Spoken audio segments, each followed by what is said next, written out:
I think, I hate to say this, I think some of us got fat and lazy when it came to Biden as the opponent. It was like, okay, all right. And now we got to be like, okay, let's get those running shoes on. Let's go door to door. I honestly feel like there's a little bit of complacency that set in where people were like, okay, cool, we got this in the bag. And now suddenly it's like, hey, folks, get up. Let's go. Let's roll, because this is for real. It was funny, though. There was one statistic that gave me a little bit of hope this morning. Biden was up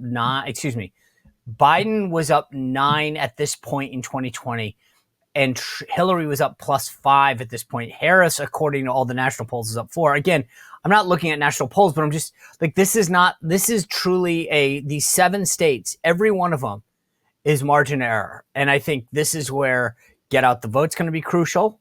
Like this sprint isn't, like, to your point, Wisconsin, one poll shows her a little outside the margin of error, but Wisconsin's been a mirage the last 2 cycles where everyone thought it was going to go one way and then it got a lot closer than it did. I think we're going to come down to the wire on this one. Yeah, we will. Yeah. And it's because we're constantly reminding our audience of exactly what you just said, which is not to get complacent, which is to get out there and vote, drag your friends, go door to door, do all the things. But the problem is that we share this country with complete dumbasses. And I don't know that people believe it. Stop holding back. She's right. But we do. I mean, you see the people that show up at Kamala rallies when they do the man on the street interviews, and someone will say, what policies of hers do you support? And they'll be like, she's black. And that's all they've got. She was she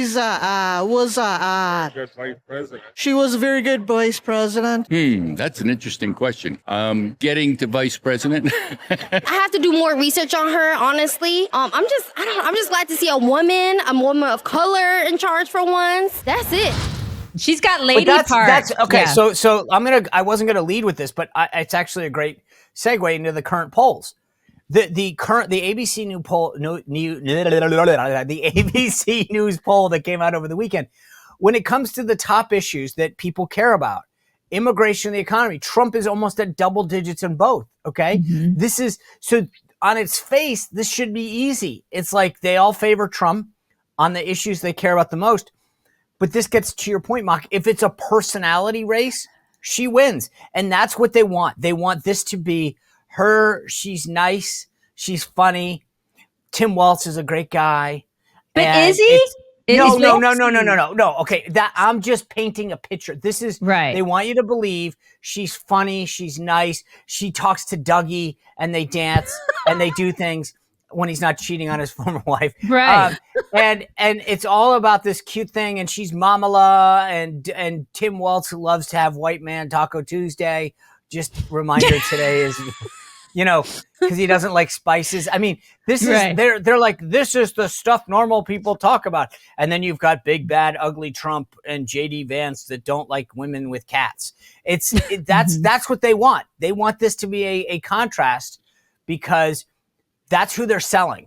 They're selling people that when they get asked, I mean, I cannot believe these men on the street interviews where they'll literally say, like, I don't know, I think she's a woman, or like, I mean, I had dinner with some folks the other day, and one of the people at dinner who I'm using the word is, because she is a longtime friend, said, I just think we're ready for a woman president. Oh my God. And I said, wouldn't you rather have the right? I said, can I ask you, I said, hypothetically, as a woman, do you just want that box checked? Or if she ruins it for women going forward, hypothetically, is it worth it? And she was like, yes. And I'm like, so that's it. You just want to check a box. And that's the answer for a lot of people. Yeah. And I mean, we did this with Obama too. It's like, well, we're ready for the first Black president. It's like, it's all about identity politics with some people. And then, I think the abortion issue comes up too, where a lot of these plus 15 on that. Right. Exactly. And it's like, they've pushed this narrative down the left, women's throats on the left, where they're like, he's going to take your abortions away. He's not going to do that. First of all, that's just a complete lie. He's not going to do it. He returned it to the states, and it's not going to happen. But they're so enamored with that narrative, they just cling to it, and they're like, he's gonna like track my menstrual cycle. What are you even talking about? Like he doesn't He's not going to do that. It's just, that's not going to happen. So there's just a lot of this fear mongering going on. And then you had Obama on the stage at the DNC saying that the RNC is engaging in fear mongering. Really? Okay, gaslighter. Projection much? I mean, this is what joy. It's joy. Right. But they're so good at this, Sean. They've always been good. Yeah. They're good at like accusing us of what they actually do. And it works. It really works. Well, if you enjoyed this content, make sure to like this video, subscribe, and click the notification bell to get more.